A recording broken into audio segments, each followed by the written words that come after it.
name's Mike Neill. I'm Debbie Neill. Our family we have Micah, that's 27 years of age. Andrea is 23 years of age. And then we have Jonathan, who is 19, that is adopted and African American. For me, it was probably adoption was the toughest part at the time.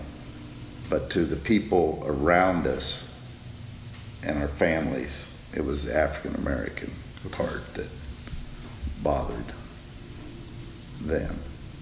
Okay. And once we got Jonathan and people met Jonathan, a lot of that erased. There was still some that people held on to, but a lot of it was erased. My dad said, I don't know why you want to screw up your life. Okay. My mom was on board, but then somebody talked to her and said, well, you know, your other children may not get invited to things because of their African American brother. And it kind of took me back, but then I also felt like, why would I want my kids in the home of a racist, you know? Like, that's not really a loss. Still.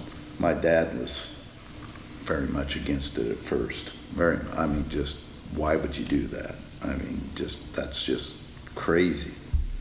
When we got Jonathan, he was a very difficult baby at first, but my dad would hold him, and Jonathan and him got a bond that just melted my dad's heart. He wasn't one easy to melt a heart. No. And Jonathan didn't talk much about it. He was called, names and, made fun of some, but he had some very good friends that was always with him or behind him. And there's a story when he was in kindergarten, there was a group of boys that played together all the time, and one of the boys' parents was talking to him and told him Jonathan was adopted, and he said, "What? Jonathan's adopted?" He saw no color. It was Jonathan, and that always has stuck with me. Oh, and here's another funny story.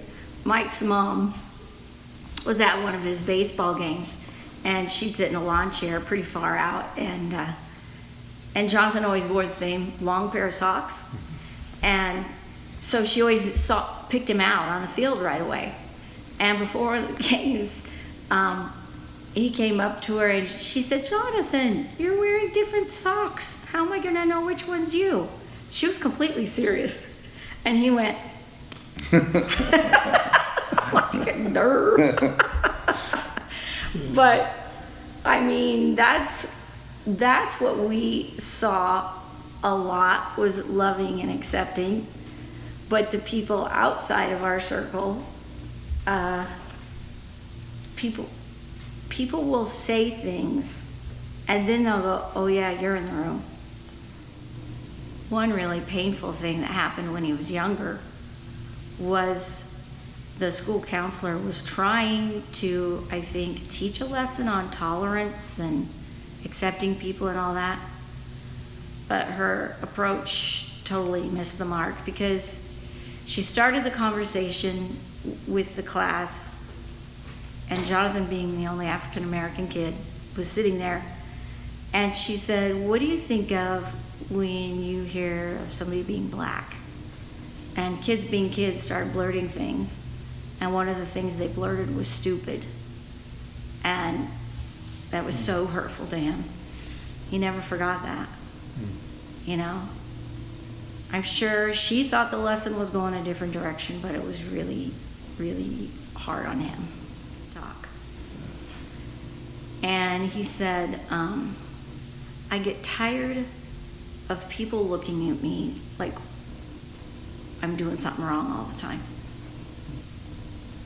He said, "They're always just watching me like, what are you up to?" He said, "I get really tired of that." And I do notice it more when we go out of town. And like Andrea took Jonathan to a doctor's appointment. He wasn't feeling good. And she called me later and she was just really upset. She said the way people looked at him when he walked in, she said it was terrible. Anyway, it really upset her. And so I really have to look at myself too, judging too quickly on people. How do you work through that? I was trying to work through it Sunday. I was praying at that last song, and God told me, you got to look through the eyes like Jesus, your eyes of Jesus. And Debbie and I was telling Debbie on our way to Walmart, and this car stopped and stayed at the stop sign too long. And I said, hurry up. And I just told her, I'm going to look at people through the eyes of Jesus. It didn't last 10 seconds. I got impatient. But you just got to look at the person. There's so many qualities that people have that we judge way too quickly. Well, something I wish I myself would understand better is that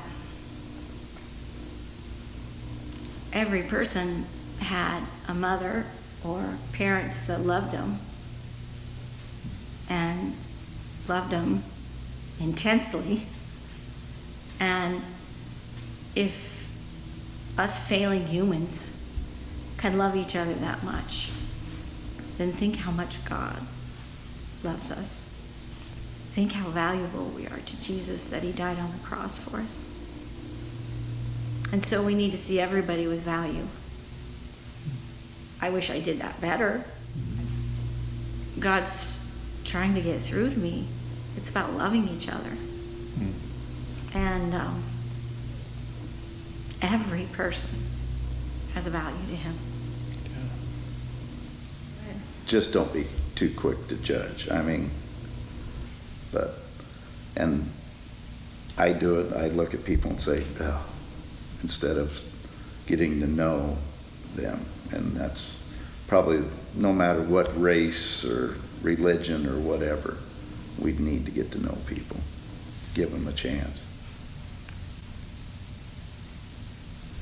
I think I would say that we are so prone to find the people that are like us and make us feel comfortable and then stay in that spot. I am so prone to be drawn to comfort and what's easiest. And that's where you start to not mingle with other people. And that's where you start to build up attitudes. And when you're forced to, or you force yourself, or God calls you to do something different that stretches you, you get changed, your heart gets stretched, and you get such a blessing from a direction that you didn't even know existed. I think adopting Jonathan has probably brought us closer to God. God had Jonathan for us, and we thank God for that. Some days more than others.